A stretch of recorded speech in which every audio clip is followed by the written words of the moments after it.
Hello, friends, and welcome back to the Happy Mind, Happy Life podcast, where we explore tools, practices, and mindset shifts to help you live with more clarity, peace, and joy. I am your host, Michelle Werdeman, and I am so grateful that you're here. What is happening, my friends? I hope whenever and wherever you are listening to this, you are having a fabulous day. It is a beautiful Friday in the fall in New England, and it's just that perfect, 60 degrees. Well, I guess it's perfect in my eyes, but you might not think so. You might like warmer weather, or heck, you might like colder weather. Anyway, it's such a beautiful day here, so I hope you are having a beautiful day whenever you're listening. I wanted to come on here and talk about something that has come up quite a bit lately, and it's something that I realized earlier this year that I was manifesting something that I didn't want. I am a huge manifester. I love manifesting so many beautiful things. We also hear that word manifesting thrown out there a lot. But when I say that, it's more tied to that phrase that you've probably heard where your focus goes, your energy flows. And that's really around what you focus on, you start to create. And what I realized earlier this year was I was creating a problem, a so-called problem, I should say, because in my mind, I kept telling myself certain stories that were creating this problem. And it was taking up so much mental space that it just got bigger and bigger. So I thought this was a great opportunity to come on here and talk about, really, if we look at the success that we've had in our lives, and then we look at the areas that may not be so successful in our own minds, like success means different things for different people, and how can we turn the script on those areas of our lives that don't seem to be panning out the way we want. And how can we kind of take from the areas that are, and when I say take, you'll see what I mean shortly, and apply some of these tools to the areas that aren't. Because so often, when we want to improve areas of our lives, we have a tendency to focus on what's not working. It's just what we do as humans. We zero in on a problem, and then we tell ourselves a story about, what's missing, what's broken, or what we wish we could fix. But what if instead we paid more attention to what is working? What if we looked at the areas where we're already thriving and asked, how did I create this? And how can I use this same energy to create more and to change another area of my life? I'll be honest, I've fallen into this trap of focusing so much on what I thought was wrong in certain areas that I made it into a bigger problem than it ever needed to be. I told myself the same story on repeat until it became a problem. And it's who says it's a problem? Nobody in my external world is telling me this is a problem. It was a problem I was creating in my own head. So think about an area of your life where this may be relevant to you. And I've also had moments where I realized, wait a second, there are parts of my life that are going really well. And when I zoomed out and looked at those areas, I saw patterns. The stories I was telling myself in those areas were totally different. They were supportive, they were empowering, and they were fueling my success. So let's start here. Take a moment to look at your life. Maybe it's your career, maybe it's a relationship, or maybe your health, whatever, finances. Finance is a huge one where I talk a lot with clients about what they're manifesting in their bank accounts based on the stories they're telling themselves. But I want you to think to yourself first, what's going well for me right now? Where am I thriving? Where do I feel like I'm successful? And again, success is different for everyone, and it looks different in each area.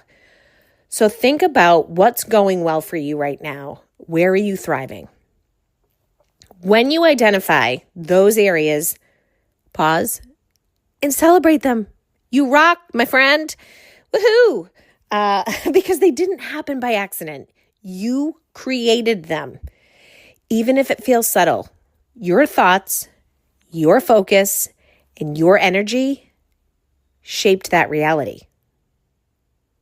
Right?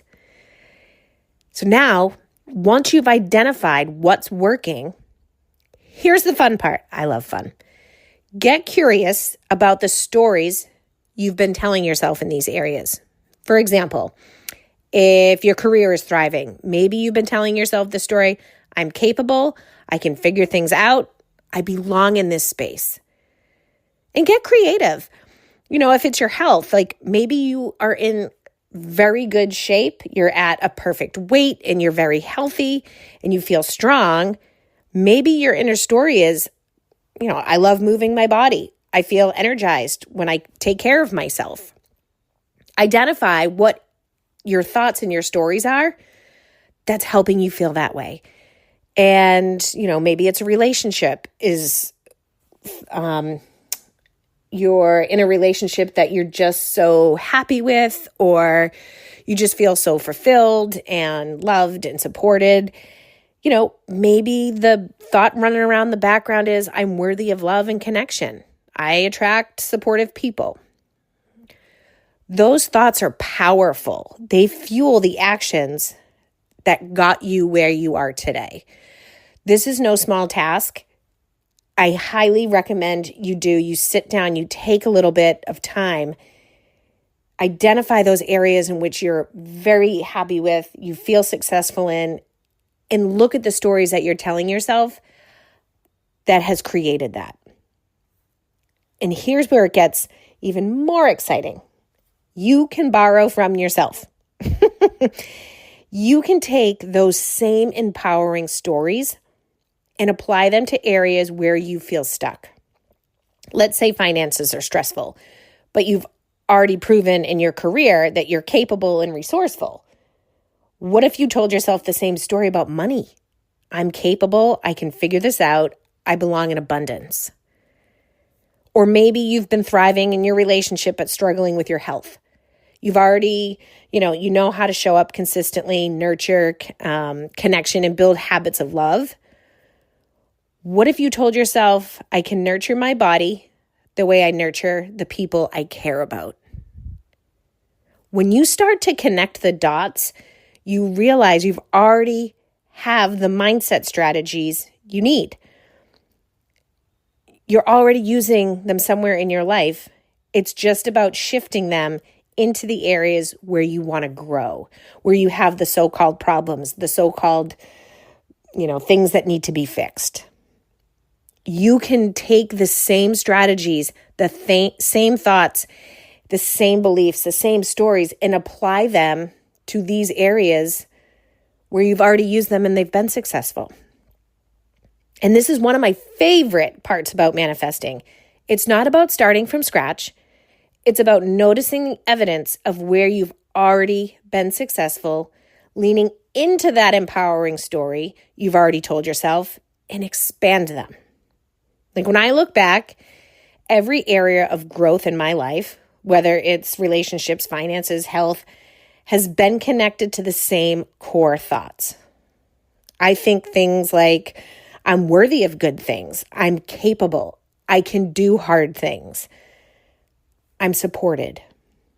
And the more I focused and continue to focus on those empowering and supportive thoughts, the more goodness I see flow into my everyday life.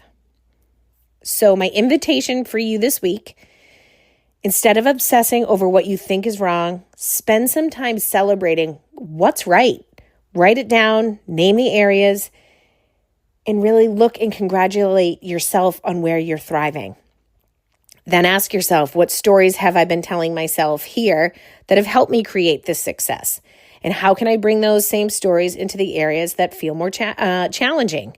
Because the truth is, my friends, you already have the evidence that you can create goodness. You've done it before, and you can do it again. You are not broken. Nothing needs to be fixed. yeah, when I realized and had such a big aha moment for myself this past, I think it was February, I was at a Gabrielle Bernstein live in Boston show. And I just remember sitting there. And like I said, I love manifesting so many good things into my life. She's a huge manifester, spiritual teacher, and coach and stuff. It just clicked in my brain. I was like, oh my gosh, I've been manifesting this so-called problem in my life because I keep focusing on it. It's taking up mental energy, and it's something that I thought need fixing, and that this particular area I was broken. And then I was like, oh my gosh, no, none of that is true. It just felt true because I've been thinking about it for so long. And then when I did all of these steps and I borrowed from the successful areas in my life, and I'm not embarrassed to say that I truly believe that there's a lot of areas in my life where I am successful. In my mind, somebody else might not think so, but in my mind I am. I just switched the thought process that I had for this particular so-called problem, and I started to look at it differently. And that's why I encourage you to just notice where you can shift your thinking. And the thing is, it's not going to happen overnight. You're not going to all of a sudden start to believe something completely different when you've been telling yourself the same story over and over again for probably quite some time. It's small little shifts, and it takes practice over and over again to just fall into your subconscious where you start to think those more empowering thoughts without even having to stop and think about them. So thank you so much for spending time with me today. I hope this episode leaves you feeling empowered to notice your wins and use them as fuel for new creation. If this resonated with you, I'd love for you to share this episode with a friend or tag me on social media and let me know what's one area of your life that's thriving right now. I would love to celebrate with you. So until next time, remember, a happy mind truly, truly creates a happy life. Cheers, friends.